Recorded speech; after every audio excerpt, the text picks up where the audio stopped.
NSS Thirunavaya കരയോഗം യൂണിറ്റിന്റെ നേതൃത്വത്തിൽ ലഹരി വിരുദ്ധ ദിനാചരണവും ക്ലാസും സംഘടിപ്പിച്ചു. നവാമുകുന്ദ ഹയർ സെക്കൻഡറി സ്കൂൾ മുൻ HM M ശ്രീകുമാർ ക്ലാസ് എടുത്തു. നാടിനായി ഒന്നായി കൈകോർക്കാം, അകറ്റാം ലഹരി എന്ന വിപത്തിനെ എന്ന സന്ദേശം ഉയർത്തിയാണ് പരിപാടി ഒരുക്കിയത്.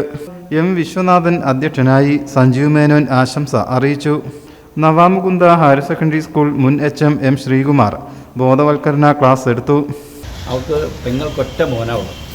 പഠിക്കുന്ന കാലത്ത് ഏറ്റവും നല്ലതായിട്ട് പഠിച്ച് എല്ലാത്തിനും ഫുൾ A+. ഈ ഫുൾ A+ൻ്റെ കാര്യം പറയുമ്പോഴത്തേക്കും നമ്മുടെ രക്ഷിതാക്കളെ ഒന്ന് കുറ്റപ്പെടുത്താൻ എനിക്കുണ്ട്. കാരണം ഫുൾ A+ അല്ല ഒരു കുട്ടിയുടെ ജീവിതത്തിൻ്റെ വിജയം. പക്ഷെ നമ്മുടെ രക്ഷിതാക്കൾ അവർക്ക് സന്തോഷമായി അല്ലേ. ഫുൾ A+ കിട്ടിയിട്ട് ഫ്ലെക്സ് വെച്ചിട്ട് ഇതാണ് എൻ്റെ മോള് എന്ന് പറയാനുള്ള ഒരു ത്വരയാണ് നമ്മുടെ രക്ഷിതാക്കൾക്ക്. പക്ഷേ ഈ ഫുൾ A+ കിട്ടുന്നവരുടെയൊക്കെ അവസ്ഥ പിന്നീട് എന്താണെന്നുള്ളത് ആരും ചിന്തിക്കുന്നില്ല.